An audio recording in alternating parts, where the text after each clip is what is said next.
नमस्कार, बहुत स्वागत आपका। आप देख रहे हैं सुनो यूपी और आपके साथ मैं हूं राजेंद्र देव। अब हेडलाइंस के बाद बात करेंगे हम खबरों पर विस्तार से। उत्तर प्रदेश विधानसभा चुनाव से पहले कांग्रेस ने सियासी बढ़त लेने के लिए जो बुकलेट जारी की थी, उसे लेकर अब कांग्रेस पर जवाबी हमला शुरू हो गया है। इसकी शुरुआत आज बीएसपी सुप्रीमो मायावती ने की।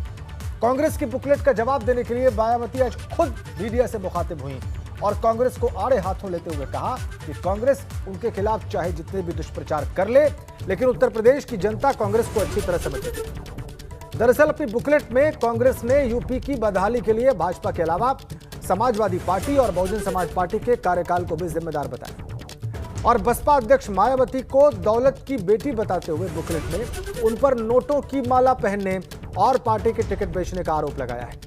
लेकिन मायावती ने हर मुद्दे पर कांग्रेस को एक एक करके आज जवाब दिया।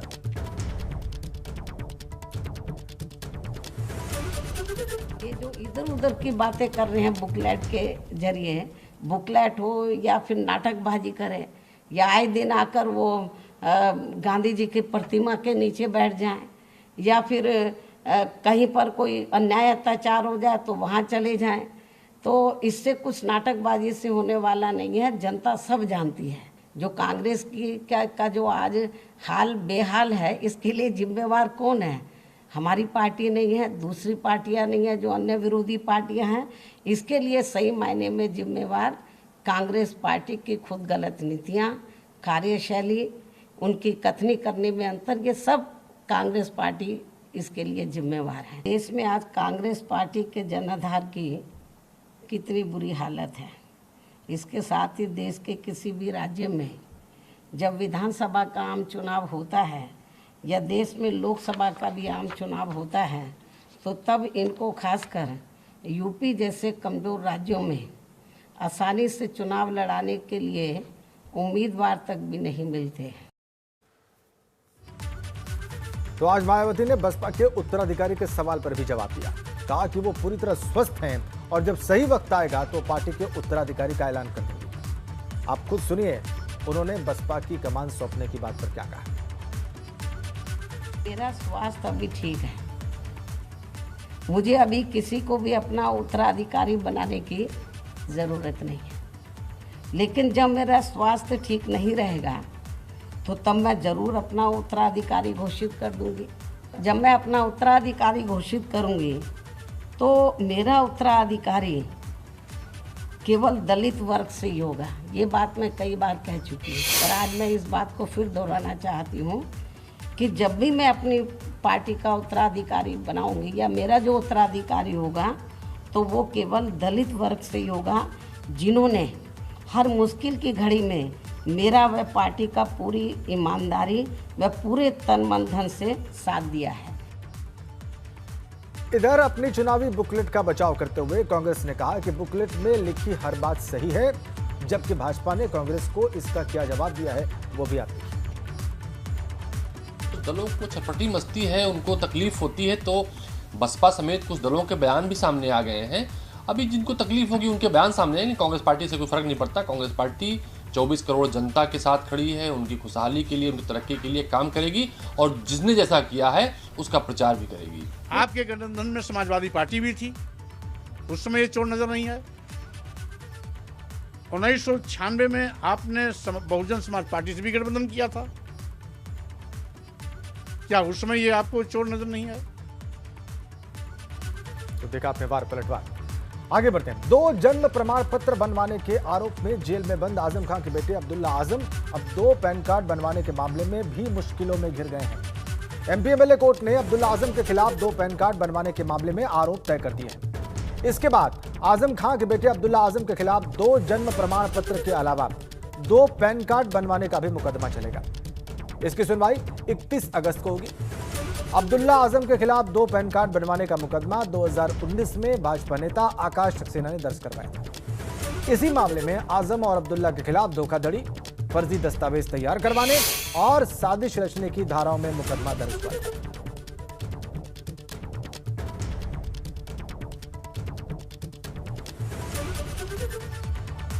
अगली खबर का रुख करते हैं। समाजवादी पार्टी के अध्यक्ष अखिलेश यादव ने यूपी में शहरों के नाम बदलने के फैसले पर योगी सरकार पर निशाना साधते हुए कहा कि योगी सरकार में शहरों का नाम बदलना अब फैशन का हो गया। अखिलेश यादव ने यूपी सरकार के शहरों के नाम बदलने के फैसलों पर सवाल उठाते हुए कहा कि सिर्फ चुनाव की वजह से ही इस तरह के फैसले लिए जा रहे हैं। अखिलेश ने इन फैसलों पर चुटकी लेते हुए यह भी कहा कि अब अगर लोग लखनऊ जाएंगे तो सरकार उनके भी नाम बदल देगी।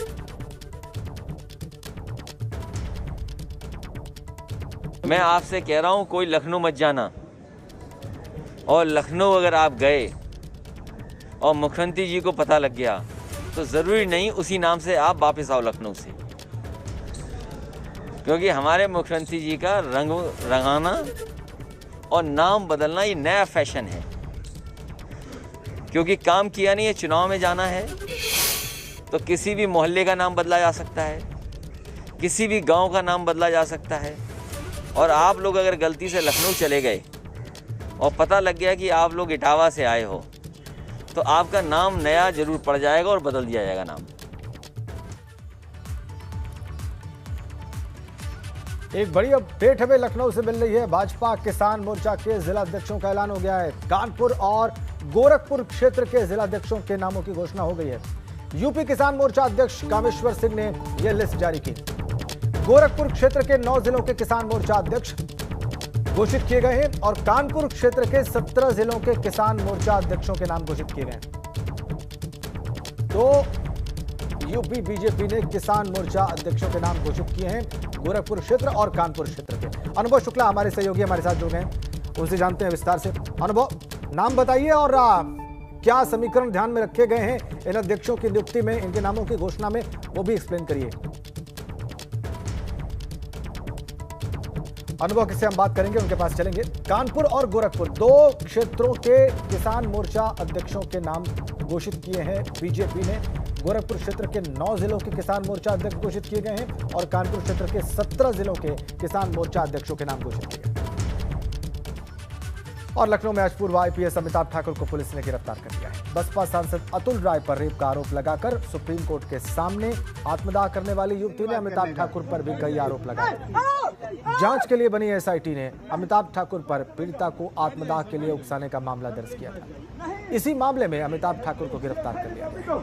अमिताभ ठाकुर गिरफ्तारी पर यूपी पुलिस मुख्यालय की तरफ से एक प्रेस नोट भी जारी किया गया है और कहा गया है कि पुलिस महानिदेशक, यूपी पुलिस भर्ती और प्रोन्नति बोर्ड, साथ ही अपर पुलिस महानिदेशक और महिला सुरक्षा एवं बाल सुरक्षा संगठन लखनऊ की जांच समिति गठित की गई थी। इस एसआईटी में अपनी इस जांच में एसआईटी ने पाया है कि पीड़िता और उसके सहयोगी को आत्महत्या के लिए उकसाया गया और इस मामले में सांसद अतुल राय और पूर्व आईपीएस अमिताभ ठाकुर को आत्महत्या के मामले में उकसाने में प्रथम दृष्टया दोषी पाया गया और उनके खिलाफ केस दर्ज करके जांच की सिफारिश की। इसके बाद लखनऊ पुलिस कमिश्नरेट को आगे की कार्रवाई के लिए निर्देशित किया गया है और आईपीसी की कई धाराओं के तहत पुलिस ने मामला दर्ज करके जांच की। इसी के तहत अमिताभ ठाकुर की गिरफ्तारी हुई है।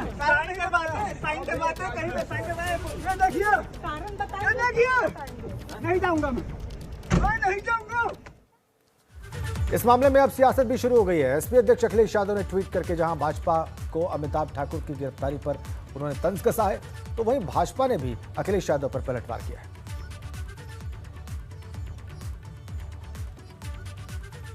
बलात्कार के मामले में समाजवादी पार्टी का ये रवैया हमेशा हैरान करता है।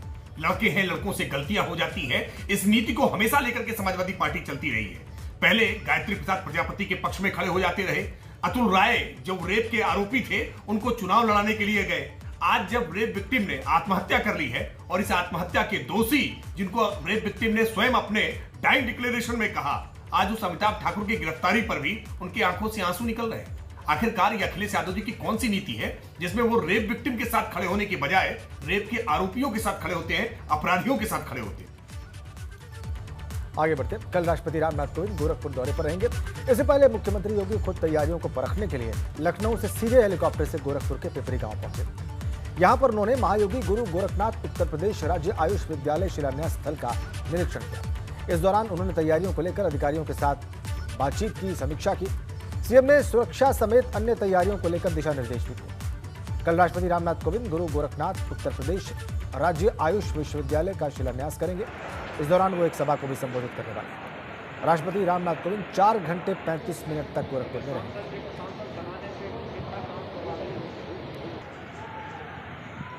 दो तस्वीरें आज मुख्यमंत्री के निरीक्षण की समीक्षा की। राष्ट्रपति के गोरखपुर पहुंचने से पहले उन्होंने खुद वहां पर पहुंचकर स्थितियों को देखा, समझा, अधिकारियों को जरूरी दिशा निर्देश दिए जहां पर उन्हें कमी महसूस हुई।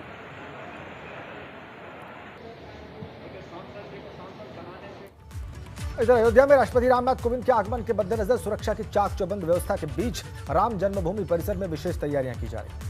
रंग रोगन का काम युद्ध स्तर पर चल रहा है। राम जन्मभूमि के मुख्य गेट को केसरिया रंगों में रंगा जा रहा है।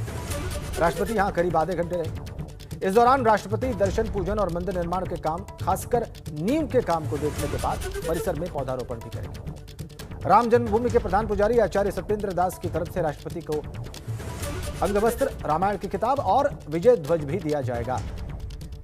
इस दिन रामलला का विशेष उन्हें पोशाक पहनाई जाएगी और वहीं रामलला के अस्थायी मंदिर के बाहर विशालकाय टेंट भी लगाया जाएगा।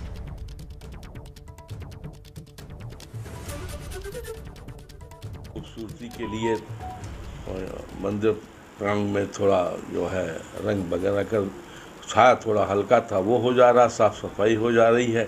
कुछ सड़कों का भी जो उबड़ खाबड़ थी, क्योंकि इतना ट्रैफिक चलता है मटेरियल लाने पर, तो वो भी थोड़ा ख़राब हो गई थी, तो उसकी भी थोड़ी सी सही करा दी जा रही है, जिससे कि आवागमन में कोई दिक्कत ना पैदा हो और थोड़ा सा खूबसूरत लगे। और राष्ट्रपति पहली बार देश के रामलला के दर्शन करने आ रहे हैं, तो उसका निश्चित हर्ष का विषय है और जो हम उनका स्वागत कर सकते हैं उतना उसकी भी व्यवस्था करें।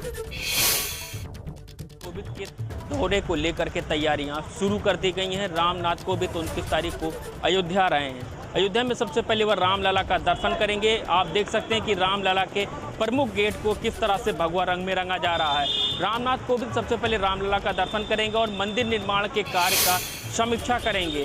जो मंदिर निर्माण कार्य चल रहा है कि मंदिर निर्माण कार्य में 44 लेवल पूरी हो गई है, नींव का काम पूरा हो चुका है, तो अयोध्या आगमन की उनकी तैयारियां पूरी कर ली गई हैं। अयोध्या की सुरक्षा के सभी मार्ग जो हैं वो तैयार कर दिए गए हैं। पूरी तरह से 12 घंटा पहले अयोध्या को सील कर दिया जाएगा महामहिम राष्ट्रपति के दौरे को लेकर के। अयोध्या से बीपी गंगा के लिए ऋषि गुप्ता। राष्ट्रपति कोविंद के गोरखपुर दौरे से पहले आज मुख्यमंत्री योगी आदित्यनाथ ने आयुष विश्वविद्यालय के शिलान्यास स्थल का जायजा लिया। इस दौरान जब सीएम योगी हेलीपैड की तरफ बढ़ रहे थे, तभी उनकी नजर वहां पर बड़ी संख्या में मौजूद बच्चों और युवाओं पर पड़ी। और फिर क्या था, बच्चों से विशेष लगाव के कारण मुख्यमंत्री वहीं पर रुक गए और बच्चों और युवाओं से हंसी ठिठोली करने लगे। सीएम ने उनसे कहा कि यहाँ विश्वविद्यालय बन रहा है, आप लोग यहाँ पढ़ने आओगे ना। इस दौरान सीएम के पास ही सांसद और अभिनेता रवि किशन भी मौजूद थे। उन्होंने बच्चों और युवाओं से पूछा कि इन्हें पहचानते हो, तब जवाब मिला कि ये हमारे सांसद हैं।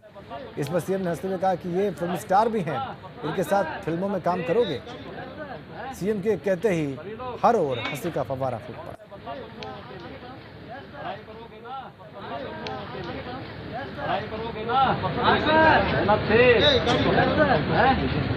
सभी लोग पढ़ाई करोगे ना, मेहनत से सभी लोग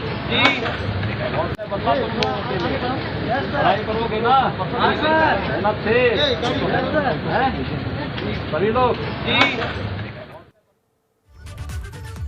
इधर यूपी सरकार और प्रशासन लगातार कोरोना संभावित तीसरी लहर से बचाने के लिए कोशिशें कर रहे हैं और इसी के मद्देनजर आज पूरे यूपी में कोरोना वैक्सीनेशन का महाअभियान चलाया जा रहा है ताकि दूसरी लहर से लोगों को सुरक्षित रखा जाए। इसी के तहत आज पूरे उत्तर प्रदेश में मेगा वैक्सीनेशन अभियान चलाया गया। करीब 30 लाख लोगों को वैक्सीन लगाने का आज लक्ष्य था।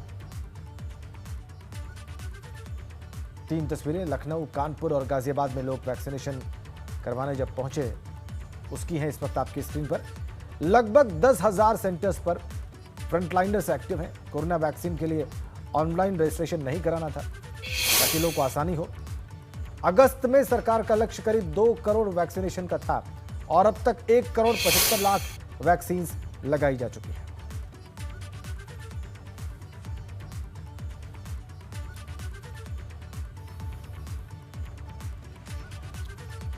फिरोजाबाद में इन दिनों वायरल बुखार और डेंगू का कहर बढ़ता ही जा रहा है। इन दोनों बीमारियों की चपेट में आकर फिरोजाबाद में अब तक 15 लोगों की जान जा चुकी है और इसके बाद खुद जिलाधिकारी, नगर आयुक्त और सीएमओ ने कई मोहल्लों का निरीक्षण किया और जिन इलाकों में डेंगू और वायरल बुखार के मामले ज्यादा हैं वहां पर दवाएं बांटने का काम भी शुरू किया गया। इसके अलावा गंभीर रूप से बीमार मरीजों को मेडिकल कॉलेज में भर्ती किया जाए।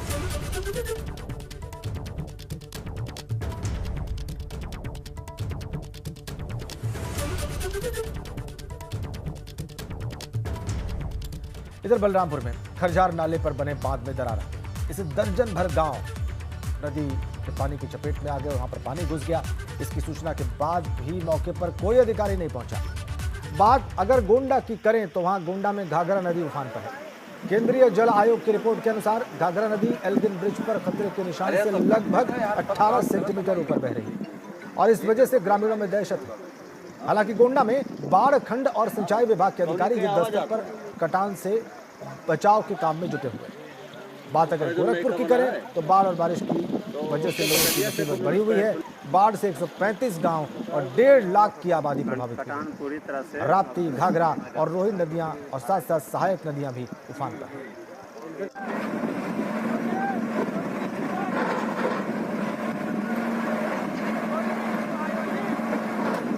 तीन तस्वीरें आपकी स्क्रीन पर। कई गांव में बाढ़ का पानी घुसा हुआ है, जैसा कि आप तस्वीरों में देख पा रहे हैं। बलरामपुर में, गोंडा में भी ऐसी स्थिति है, लोग बहुत परेशान, उफान पर है वहां पर घाघरा नदी। और गोरखपुर क्षेत्र में 135 गांव बाढ़ से प्रभावित हैं। राप्ती और घाघरा नदियां वहां पर उफान पर, लोगों की परेशानी का सबब। तीन तस्वीरें बलरामपुर, गोंडा और गोरखपुर क्षेत्र की तस्वीरें आप देख रहे हैं।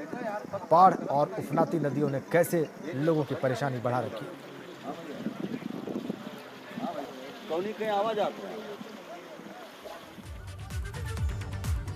एक बड़ी अपडेट मिल रही है इस वक्त हमें। लंबे समय से निलंबित चल रहे आईएएस ऑफिसर देवेंद्र पांडे बहाल कर दिए गए हैं। जिलाधिकारी उन्नाव के पद पर तैनाती के दौरान निलंबित किए गए थे देवेंद्र पांडे, बहाल कर दिए गए हैं। ये इस वक्त की बड़ी अपडेट हम आपको दे रहे हैं। देवेंद्र पांडे आईएएस अधिकारी बहाल कर दिए गए हैं, सस्पेंड चल रहे थे। आखिरी बार उन्नाव के जिलाधिकारी के पद पर तैनात थे जब उनको सस्पेंड किया गया था, अब वो बहाल कर दिए गए हैं। देवेंद्र पांडे आईएएस अधिकारी बहाल हो गए। बड़ी अपडेट, बड़ी खबर।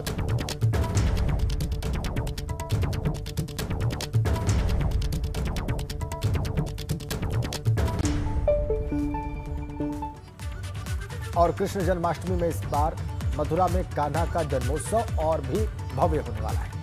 अब की बार वेणु मंजीरिका पुष्प बंगले में विराजमान होकर कान्हा और राधा हरिचंद्रिका का पोशाक धारण कर अपने करोड़ों करोड़ों भक्तों को दर्शन देंगे। कान्हा की इस पोशाक में जरी से ज्यादा रेशम के काम को प्राथमिकता दी गई। पोशाक को बनाने में 6 से 7 महीने का वक्त लगा और 7 कारीगरों ने इसे बनाया।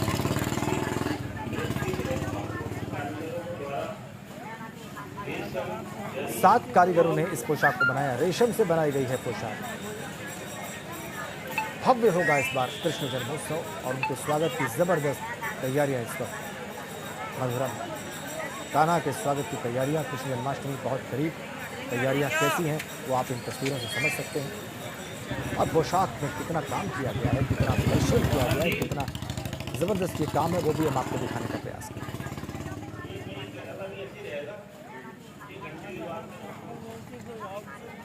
भगवान की जो पोशाक जो ठाकुर जी 30 अगस्त को श्री कृष्ण जन्माष्टमी के पवित्र पर्व पर मंगला दर्शन में पहन के भक्तों को दर्शन देंगे, यह पोशाक आज जन्म स्थान को प्राप्त हो गई है। श्री हरि चंद्रिका नाम की यह पोशाक जो दिव्य नाम है, ये स्वयं ठाकुर जी की एक आभा, एक ठाकुर जी की महिमा, ठाकुर जी के तेज को प्रकट करेगी।